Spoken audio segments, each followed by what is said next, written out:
weakness. Do I have weakness? I am nothing but weakness. I'm not naturally strong or fast or flexible. I'm certainly not the smartest person in the world. I get emotional over stupid things. I eat the wrong foods. I don't sleep enough. I procrastinate and I waste time. I care too much about meaningless things and not enough about important things. My ego is too big.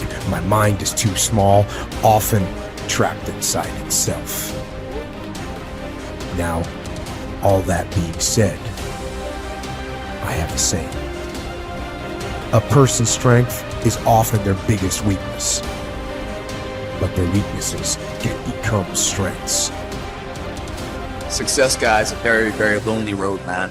Along that road, you're not going to see too many friends. You see your shadow most often. You got to trust in the heart of hearts. Inside what you're doing, what you believe in, is a worthy cause, a winnable fight. I wish I could tell you you're tired, go take a break. I wish I could tell you tired, rest for a year. I wish I could tell you that it's gonna get easier. I wish I could tell you it's gonna get easier. I wish I could tell you that if you just keep going, it's gonna get lighter. I dare you to take a stand today to say no more. I will no longer accept this for my life. I dare you to take action today. I dare you to write your goals down and get someone to hold you accountable. I dare you to hold yourself accountable. I dare you to give up everything that is keeping you from your dream, to say no to all the negative influences. I dare you to pick up a book instead of a drink. I dare you to work harder than you think you did yesterday. I dare you to prove them wrong. I dare you to prove yourself right. I dare you to stand up as a man or as a strong woman, as whoever you are, and declare that you are going to claim a bigger and better life for yourself. When you get to the point where enough is enough, when you get to the point where it hurt real bad, when you get to the point when it's over, when they're tired, when they're frustrated, when they're ready to give up, when they spent their last dime, that's when they get started. But what you cannot do is you cannot quit during the process. You cannot give up because it ain't what you see. You cannot give up. Pain is there to make you better. Without struggle, there can be no victory. And let me tell you, when you've been through pain, when you've fought for where you are, you ain't gonna let anyone take away what you got. When you've earned it and paid your dues and suffered and failed, been hurt and been down, and you get back up, when pain and struggle comes to face you again, you look it in the face and stand it down. Because you've been through too much. You're too strong now. Everything that has happened to you up until this point has made you who you are. And it will continue to mold you into who you will be. How do you overcome the suffering of life? Be a better person. That's how you do it. Well, that's hard. It takes responsibility. And I think, you said to someone, you want to have a meaningful life? Everything you do matters. That's the definition of a meaningful life. But everything you do matters. You're going to have to carry that with you. Or do you want to just forget about the whole meaning thing and then you don't have any responsibility because who the hell cares? And you can wander through life doing whatever you want, gratifying impulsive desires for how useful that's going to be. And you're stuck in meaninglessness, but you don't have any responsibility. Which one do you want? Well, ask yourself, which one are you pursuing?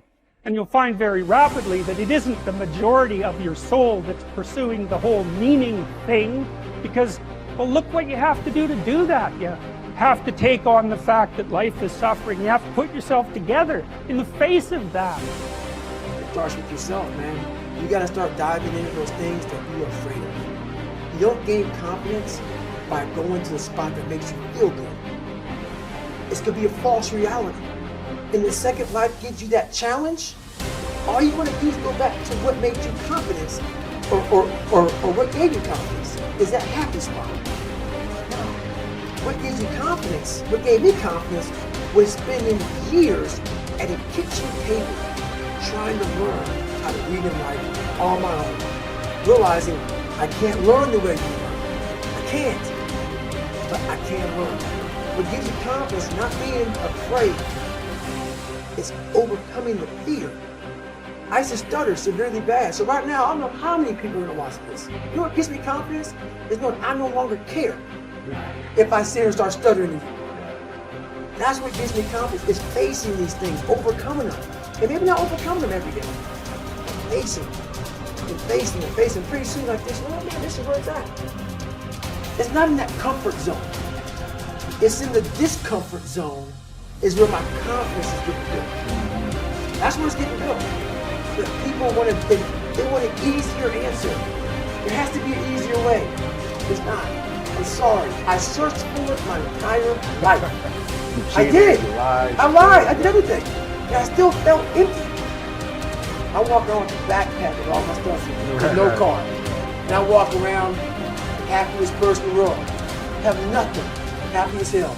It's because I found out the whole key to life. It's not in all that.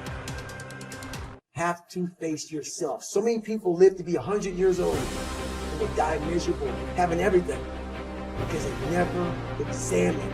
I call it my live autopsy. You never examine this. Happiness, peace, enlightenment, it's all up here, man. It's all up here. And when I start talking like this, people are, man, no, it's the truth, man.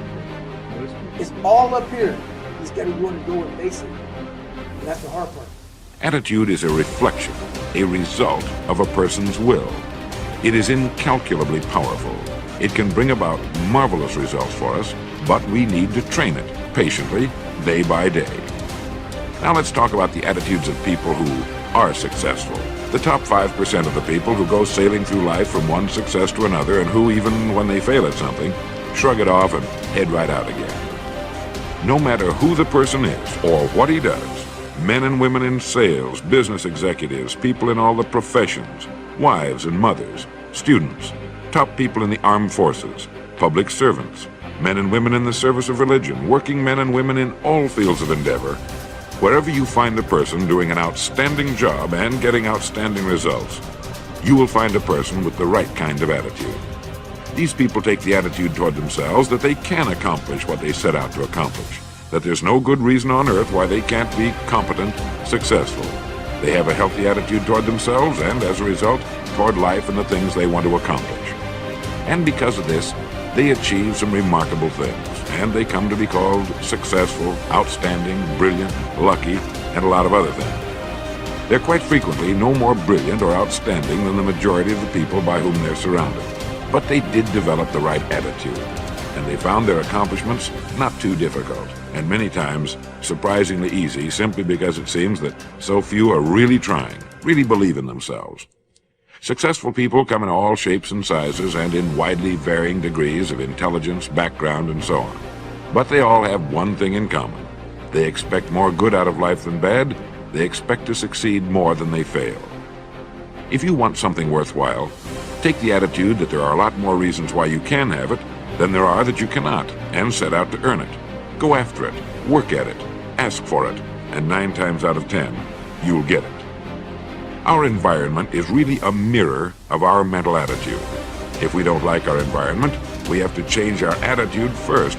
Your ability and willingness to discipline yourself to accept personal responsibility for your life are essential to happiness, health, success, achievement, and personal leadership. Accepting responsibility is one of the hardest of all disciplines, but without it, no success is possible. The failure to accept responsibility and the attempt to foist responsibility for things in your life that make you unhappy onto other people, institutions, and situations completely distort cause and effect, undermine your character, weaken your resolve, and diminish your humanity. They lead to making endless excuses.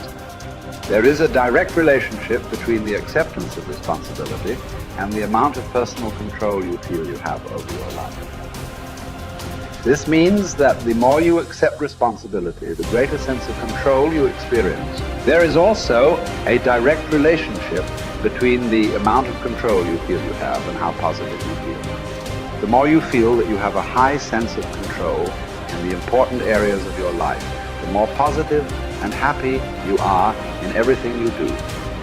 When you accept responsibility, you feel strong, powerful, and purposeful.